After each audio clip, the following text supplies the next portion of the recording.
Whispers slipped through the palace corridors long before anyone dared to speak them aloud. Something was wrong, deeply wrong. And it all erupted the moment King Charles made a decision no one expected. With a single order, he cut ties with Camilla's relatives, permanently. The shock hit her so hard she collapsed right in front of royal guards who had no idea whether to catch her or call for backup. What pushed the king to this breaking point? And what happens now that the palace walls can't hide the truth any longer? If stories like this fascinate you as much as they do me, feel free to tap like and subscribe. It helps more people find these deep dive royal twists. And if you have your own thoughts on what's happening behind the palace gates, drop them in the comments. I always read them. No one inside Buckingham Palace ever forgets the sound of a decision that shifts the entire building. It isn't loud. It isn't dramatic.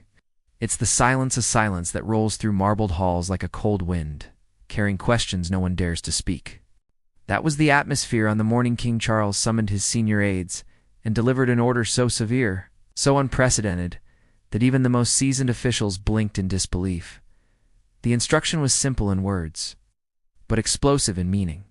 Camilla, his relatives, people who had quietly benefited from royal proximity for years, were to be permanently barred from palace grounds, royal events, and any form of formal association with the crown. No appearances, no influence, no second chances. It wasn't a suspension. It wasn't a temporary distancing. It was exile, full and final. At first, many wondered if they'd heard him correctly. Charles was not a man known for impulsive reactions. If anything, he overthought everything. But on that day, there was no hesitation in his voice. His decision landed with the weight of a gavel striking stone. But what pushed him to this point? Many believe the tension had been simmering for months. Small incidents whispered inside the palace staff circles, comments made at private dinners. Disagreements over money, subtle attempts at influence where influence was not earned. Nothing major by itself, but together they created friction. And the king, already navigating a turbulent period in the monarchy, finally reached a line he refused to let anyone cross. Even those closest to him felt the pressure. One aide later admitted under breath there was something different in his eyes that morning, something final. As the news filtered through corridors, even the royal guards outside sensed the shift. Guards are trained to be unreadable, but some of them had served long enough to recognize patterns, accelerated footsteps from staff, hushed conversations behind partially closed doors, the way a message moves when it carries trouble. Inside the palace, senior officials exchanged glances. This wasn't merely a family adjustment. This was a rupture. And ruptures in the royal family carry consequences far beyond the palace walls. The first person who had to be told directly personally was Queen Camilla herself. That conversation was never meant to leak, but palace walls are thin when emotions run high. It began quietly enough. Charles explained his reasons, measured but firm. But as he spoke, Camilla's expression reportedly shifted from confusion to disbelief, to something deeper, a sort of heartbreak mixed with humiliation. Some of her relatives had been close to her long before she'd ever been part of the monarchy. To see them cast out without warning, without negotiation, struck her harder than she expected. She stood, tried to respond, tried to gather her breath, and her body simply gave out. The news of her collapse spread faster than any official statement could. Guards stationed near the side entrance saw aides sprinting, something almost unheard of in the palace. 2 guards stepped forward instinctively, unsure whether to maintain protocol or rush to assist. In the end, instinct won. One guard knelt beside her, keeping his posture steady even as adrenaline surged through him. Palace medics were called instantly. And outside, tourists noticed a small ripple in the guards' formation, a tiny shift that hinted something serious was unfolding behind the gates. Meanwhile, Prince William and Princess Kate were briefed almost immediately. They were not in the palace that morning, but their reactions were felt the moment they arrived. William understood better than anyone how deeply decisions like this ripple. His history with the royal family had taught him that hidden conflicts always surface eventually, and this one. It had the potential to turn damaging if mishandled. Kate, ever the calm center in public storms, reportedly moved with a quiet urgency. She whispered to staff, "Make sure she's comfortable. No cameras. No unnecessary attention. She knew the press would pounce on even the smallest detail. But behind that calm exterior, she felt the weight of it too. The monarchy had little room for fractures right now. Every decision was observed, analyzed, criticized. And an internal family break, especially one this personnel, could easily ignite headlines across the world. Outside the palace, journalists sensed a disturbance long before they had facts. A few sharp-eyed photographers noticed staff closing curtains on certain windows. Guards subtly tightened their stance. Aides walked faster than usual. All clues that something extraordinary was unfolding behind those red brick walls. For most people, the royal guards are symbols, tall, stoic figures in scarlet coats and bearskin hats, unmovable even when the world swirls around them. But on that morning, when Queen Camilla's knees buckled and her body pitched forward, those guards became something entirely different. They became the first line of humanity in a moment the palace was desperate to control. It happened fast. Too fast. Inside the private side wing of Buckingham Palace, Camilla had attempted to steady herself. She listened to King Charles's announcement with a kind of stunned, hollow disbelief, the words repeated in her mind like an echo bouncing off stone. They're banned. Permanently. Her breath caught. Her chest tightened. Her vision dimmed. And then silence. A heavy, still silence broken only by the quick scrape of a chair and the sharp intake of breath as her body gave way. The two senior aides closest to her reacted first, but Royal Guard were trained to read movement faster than most people blink. Two guards standing at the entrance doorway shifted. Not dramatically, not in a way that broke formation, but with a subtle readiness that only years of discipline could produce. One guard stepped forward precisely as she fell. Another pivoted, blocking the hallway in case commotion followed. Their movements were clean, controlled, drilled into muscle memory. He reached her before she hit the ground. His gloves brushed the marble floor as he steadied her shoulder, lowering her carefully, professionally, without a hint of panic. Guards never display panic, even when their hearts race. Medic to the west corridor. One aide whispered urgently into a radio, try and keep the moment contained. But inside the palace, news travels faster than technology. A collapse, especially a royal collapse, is like striking a match in a dry forest. Within seconds, staff members stopped walking. Rooms fell quiet. Assistants paused mid-sentence. Everyone sensed it. And outside, the guard stationed by the gate felt something shift too. They couldn't see what happened, but they recognized the rhythm of the palace changing, like a heartbeat skipping. Camilla lay still, her breath shallow. She wasn't unconscious long, but long enough to frighten everyone in the room. The guard beside her glanced only once toward the aide to confirm help was coming. After that, his eyes stayed forward. Duty before fear. Protocol before emotion. But inside his mind, a storm churned. No guard ever expected a queen to collapse at his feet. Moments later, palace medics hurried in, pushing a compact emergency cart. They knelt beside her, checking vitals, speaking in low, controlled tones. Charles stood back, rigid, watching the scene unravel with mixture of shock and guilt etched into his face. He hadn't meant for this to happen. He hadn't anticipated the emotional collapse, only the political necessity. But the human heart does not obey political schedules. As medics lifted Camilla carefully onto a stretcher, Charles took a step forward but didn't touch her. A medic glanced at him and gave a subtle nod. She was stable, responsive, overwhelmed but not in immediate danger. Still, the weight of what had just happened settled over him like a cloak soaked in ice water. The guards followed protocol as Camilla was taken through a private hallway toward the medical suite. They escorted the group with protective precision, ensuring no unnecessary eyes witnessed the moment. But one guard, the one who had caught her, felt something different. For as long as he served, he'd been trained to remain a part of the background, unshaken, invisible in emotion. Yet this time his palms tingled. He replayed the moment she started falling, how weightless she felt for a split second before gravity took over. He knew he had done his job, but it didn't feel like just a job anymore. It felt personal. Meanwhile, in another wing of the palace, Prince William received the briefing. He froze mid-step as the aide whispered the details. She collapsed? Where? In the west corridor. Sir, medics have her now. William closed his eyes for a second. The monarchy had dealt with scandals, fractures, divorces, tension, but physical collapse? That was a different kind of danger. Emotional distress made headlines. A collapse made front pages. He turned to his private secretary. Kate needs to know immediately. And prepare a car. We're going in. Kate was already reading the rapid updates on her device when William entered the room. Her face tightened, not in fear, but in empathy. For everything the public imagines about royal life, the emotional toll behind the scenes is rarely seen. She must have been overwhelmed, Kate said quietly, gathering her coat. This is the worst moment she could break. They both knew the truth. Every move the royal family made now was under a magnifying lens so sharp it could cut glass. And a queen collapsing after a stunning royal exile decision that could fracture public trust faster than any scandal.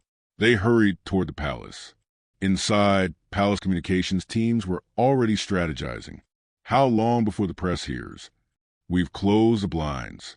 Guards are maintaining posture. But photographers noticed unusual activity. We need a neutral statement. Something calm. Health-related but not dramatic. Crisis management in the palace is like surgery. Precise, quiet, and executed behind curtains. But even backstage surgery can't stop a wound from bleeding if it's deep enough. By the time William and Kate arrived, the guards outside straightened even more, if that was physically possible.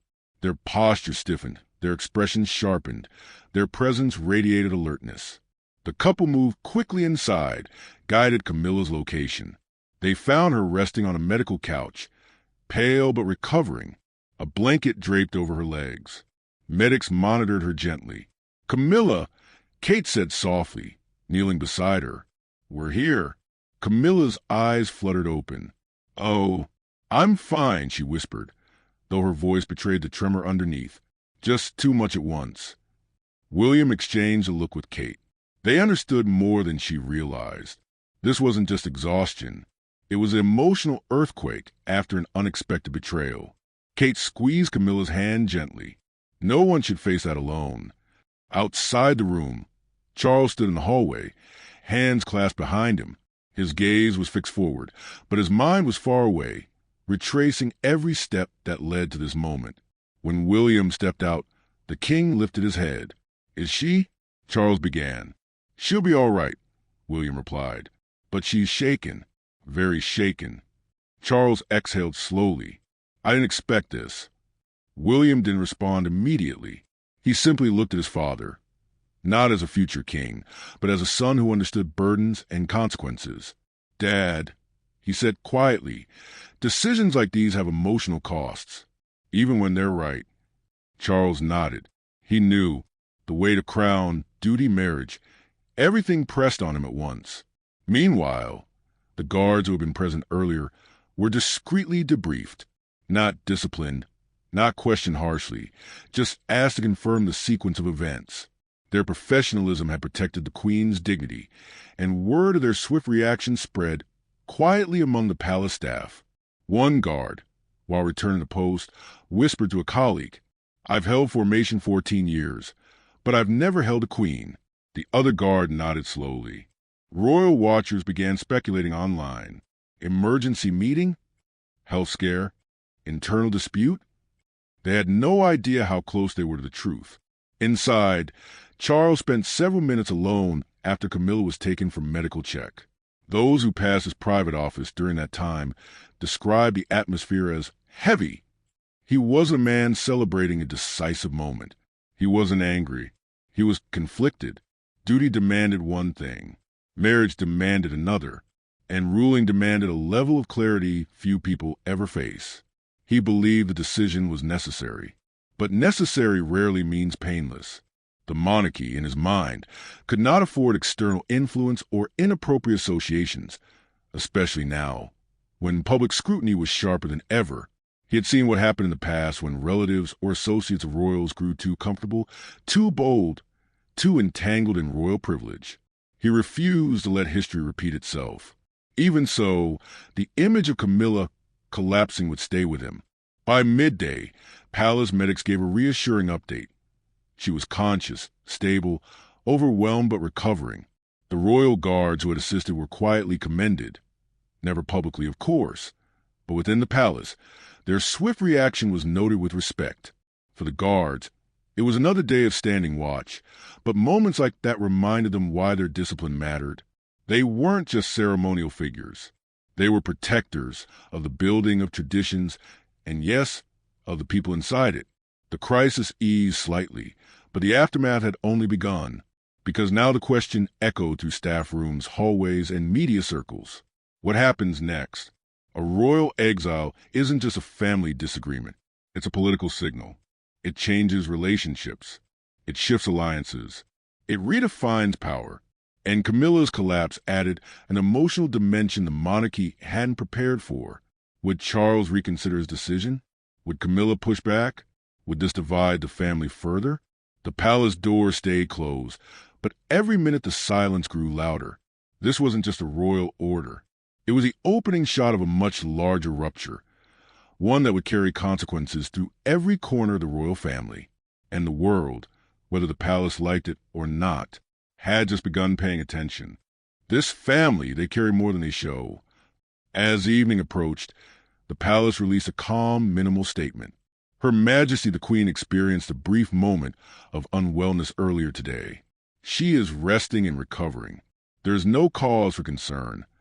It was technically true, but beneath that line lay a storm no statement could contain. Because the collapse wasn't the end of the crisis. It was a beginning. The exile decision still stood. Camilla's relatives were still cut out. Charles and Camilla now faced an emotional crack between duty and heart. And the palace, already fragile from months of tension, was about to feel the aftershocks. The guards returned to their posts. The staff resumed their routines. The palace quieted. But everyone knew nothing inside those walls would be the same again. From the outside, Buckingham Palace always appears solid, unshakable, timeless. But inside, the air had changed. It wasn't loud. It wasn't chaotic. It was worse, quiet. A heavy, careful quiet that made every footstep sound louder, every closed door feel like secret. Because by the afternoon, everyone inside those walls understood a truth they weren't allowed to say aloud. The king's decision hadn't just expelled Camilla's relatives. It had cracked the royal family from the inside, and cracks inside the monarchy never stay contained for long. In a private meeting room, William sat across from two senior advisors, their voices low, tense. Her collapse has shifted everything, one said. If the public connects it to the exile decision, William lifted a hand, stopping him. This isn't something to spin. It's something to understand. The advisors exchanged glances. William wasn't just thinking as a future king. He was thinking as someone who'd grown up watching how family fractures turn into full-blown storms when ignored. He leaned back in his chair, expression distant. "What worries me," he said softly, "isn't today. It's what comes next." Because he knew his father, and he knew Camilla. Charles acted from duty. Camilla felt from heart. And when those two forces collided, the fallout was never simple. Meanwhile, Kate was meeting privately with a longtime palace aide who had been close to both Charles and Camilla for years. The aide looked exhausted, eyes red from stress, voice barely holding steady. "She's devastated," the aide said quietly, not just from the collapse, but from what pushed her to that point. Kate listened with the calm focus she was known for. She never rushed people. She never dismissed their emotions. It was her quiet power. Has she spoken to the king since? Kate asked. The aide shook her head. She asked for space. She's embarrassed and heartbroken. Kate exhaled slowly. Heartbroken. That word lingered. A queen may wear diamonds and gold, but their heart breaks like anyone else's, only in much quieter rooms. Elsewhere in the palace, Charles held a meeting with three of his most trusted advisors. One stood near the window. Another hovered beside a table of documents. The third paced slowly, hands behind his back. Charles remained seated, shoulders rigid, face tight with mixture fatigue and determination. "Your Majesty," One advisor began carefully. There is concern that the decision may appear personal, not procedural. It is procedural, Charles replied sharply. There have been boundaries crossed, lines blurred. It was becoming untenable. Another advisor stepped forward. With respect, sir, Camilla's reaction changes the internal dynamics. Sympathy will shift. Staff already feel torn. Charles closed his eyes briefly. Staff, sympathy, dynamics. He hadn't made his decision to hurt Camilla. He made it to protect the crown, to prevent the seeds of future scandals before they had a chance to grow. People forget, he said quietly, that monarchy cannot be run by sentiment, but it is sustained by sentiment. The advisor countered gently. Public trust, internal stability, emotional unity. Without those, the crown weakens. Charles opened his eyes. A long, painful truth sat between them. Duty and love, always waiting for the chance to tear each other apart. In another corridor, the palace communications team studied early press movements like meteorologists tracking a storm. Screens flickered with headlines from various outlets, none fully informed yet, but all sensing something was off. Reporters saw the medical team. One analyst said, sources are asking whether there was an internal dispute. We need to prepare a second statement. The team looked toward their director. Will the king address this publicly? The director's answer was immediate. No, not yet. The story is still forming. That was true, but the silence also allowed speculation to grow roots. At the same time, Camilla was resting in a private room adjacent to the royal medical suite. The lights were dim, the curtains drawn. A soft hum from a nearby machine filled the space with an oddly soothing rhythm. She held one hand on her chest, breathing steadily now, but her mind replayed the morning like glass breaking in slow motion. Her relatives weren't perfect. Some made mistakes. Some made questionable decisions. But they were hers, and seeing them banished felt like losing a part of her world. A palace nurse entered quietly. Can I get you anything, ma'am? Camilla shook her head gently. No, thank you. But what she truly wanted, a reconciliation of duty and love, wasn't something a nurse could bring. A few rooms away, William and Kate entered together, speaking in hushed tones. Whatever we do next, Kate murmured, it needs to focus on healing. Not sides, not blame. William nodded. He knew she was right. They had watched the fallout of royal divides before. People choosing factions, narratives twisting, families bleeding under public judgment. William stepped into the king's office again. Charles looked up, eyes tired. Dad, William said mildly, you need to talk to her. Charles stiffened. At this moment, I don't think. That's exactly why. William interrupted softly but firmly, not as king to queen, as husband to wife. The room stilled. Charles swallowed hard. There are things she needs to hear from you, William continued. Not aides, not medics. You. Charles looked away. For a moment, he wasn't the king.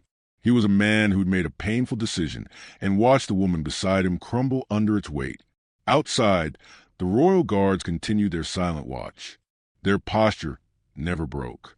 Their discipline never slipped. But word had spread among them, too.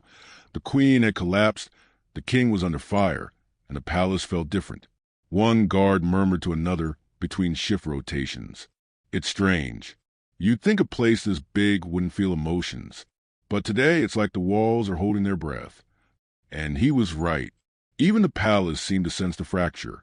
That evening, as the sky dimmed over Buckingham Palace, Charles walked slowly toward the medical suite.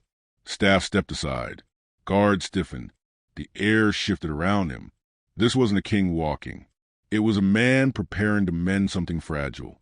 He paused at Camilla's door, hand hovering above the knob. For once, he hesitated. Inside was his partner, his confidant, the woman who stood beside him through the hardest chapters of his life. And because of a necessary decision, one he still believed in, she had broken under its weight. He entered quietly. Camilla looked up, eyes tired, but not cold. Charles approached slowly, sitting beside her.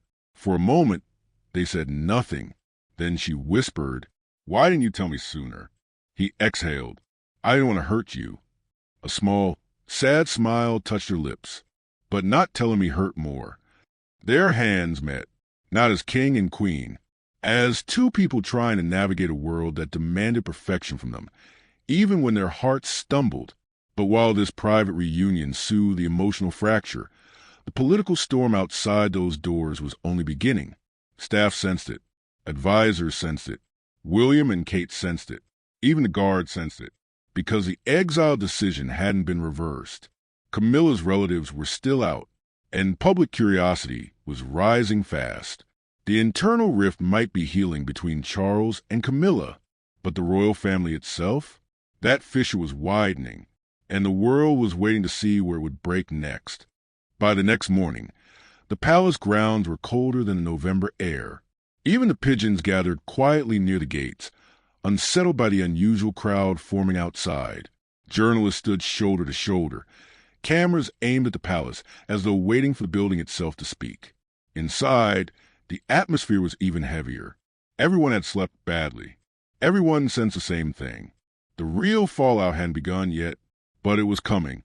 In a secure conference room, the communications team presented an overnight briefing to William, Kate, and two senior courtiers. A large screen displayed a flood of headlines, each word a hammer hitting the palace walls. Queen Collapse raises questions. Family rift rumors intensify. Sources cite internal tension. William leaned forward. What sources? The communications director hesitated. We believe some came from staff aligned with the Queen's side of the family. Kate's eyebrows lifted slightly. Sympathetic leaks. Not malicious, the director added quickly. More emotional. People feel protective of her. William exchanged a look with Kate. He understood loyalty. He understood emotion. But he also understood how fast such things spiral. Well, he said calmly, no one here will vilify people for caring about her. Let's focus on direction, not blame. Kate nodded. The more grounded we stay, the less the storm will shake us. The team visibly relaxed. William and Kate had that effect. But outside this room, not everyone was so steady. At the opposite end of the palace, Charles sat at his desk, his reading glasses pushed higher on his nose as he studied a thick briefing packet. He wasn't alone. Two advisors stood quietly nearby, watching him as though one wrong move might fracture him the way the past day fractured the palace. Charles removed his glasses slowly. They want statements, he murmured. Medical updates. Personal answers. Emotional explanations. As if a family's private wound should be public property. One advisor stepped closer. Sir, transparency doesn't require vulnerability. A calm, factual statement may help minimize speculation. Charles looked toward the window. Fog blurred the garden statues into ghostly silhouettes. He spoke more softly than expected. I do not regret the decision. I regret the pain it caused. But regret does not undo necessity. He didn't raise his voice. He didn't look angry. He looked tired. And that worried the advisors more than anger would have. Meanwhile, Camilla sat with her longtime aide again. She was dressed now, upright in a sitting room, though still pale from the previous day. A teacup warmed her hands. I will not be hidden away, she said, voice gentle but firm. If I act fragile, they will write fragility into every headline. Her aide nodded. You want to be seen. No, Camilla corrected softly. I want to prevent misunderstanding. Charles had reasons. I may not agree with how it was handled, but I will not have our marriage framed as fractured. The aide paused. And your family, ma'am? Camilla's eyes lowered. That, she whispered, is the part that still hurts. Across the courtyard, two palace staff members walked briskly through the hall, whispering in a nervous, half-concealed way that spreads rumors faster than truth. Her family is furious. Heard one of them tried contacting a reporter. They won't get far. Those contracts are iron. But still, a queen collapsing over a decision like that, people will draw their own conclusions. They continued down the corridor, unaware that Kate had emerged from a nearby room and overheard just enough to understand how quickly the narrative was slipping beyond palace control. She rejoined William in a private lounge. People are already attaching motives, she said quietly. And they won't all be kind. William sighed. We need steady voices before the louder ones take over. Kate rested her hand on his arm. We will be those voices, she said. It wasn't suggestion. It was a promise. That afternoon, the royal press secretary stepped out to deliver the first formal briefing. Cameras clicked like a swarm of insects waking from hibernation. The statement was short. The Queen experienced a brief medical episode yesterday afternoon. She is stable, recovering, and grateful for the outpouring of support. The King and Queen remain united and focused on their duties. A reporter shouted. Was it related to tension inside the palace? No comment. Another yelled. Is the King's decision about the Queen's relatives connected? No further details at this time. Even without answers, the press saw something new. The palace had come out early, decisive, coordinated, but they also sensed what hadn't been said. The story was real, and they could smell its edges. Inside, Charles met with William and Kate privately. William began softly. We're here to support you both, not as advisors, family. Charles looked up sharply. The word family landed with a weight that almost cracked his composure. Kate leaned in slightly. She is stronger today. But the situation isn't just medical. It's emotional. And emotional wounds, they don't heal because doctors say they should. Charles swallowed. A flicker of fear passed through his eyes. Not fear of public backlash. Not fear of criticism. Fear of losing Camilla's trust. Even a sliver of it. I will speak to her again tonight, Charles said. His voice didn't waver, but his shoulders did. William nodded. That's what matters. That's what steadies everything. Because the monarchy isn't held together by titles. It's held together by relationships. When those break, the institution trembles. Late in the evening, Charles walked the same quiet corridor he had the night before. But this time, the tension wasn't fear, it was resolve. Camilla looked up as he entered. Busy day, she asked softly. Yes, Charles replied, but none of it matters more than this. He sat beside her again. No titles, no distance, just them. I want us to move forward together, he said quietly, truly together. If I acted too decisively, it was because I feared inaction would cause harm. But it caused harm anyway. To you. Camilla breathed deeply. I understand why you felt it was necessary, she said. But I need space to grieve what was lost and what had changed inside me. Charles nodded slowly. He didn't try to fix it. He didn't offer excuses. He simply took her hand. And for the first time since the collapse, Camilla didn't pull away. Outside their room, unseen by them both, a single senior aide watched from the corridor, face drawn tight with concern. Because emotional healing inside the palace was one thing, but the world outside, that was another storm entirely. And after a day of whispers, leaks, and rising public obsession, it was clear this scandal wasn't fading. It was evolving, and the royal family, no matter how united in private, would soon face a challenge that made everything so far look like the calm before the true storm.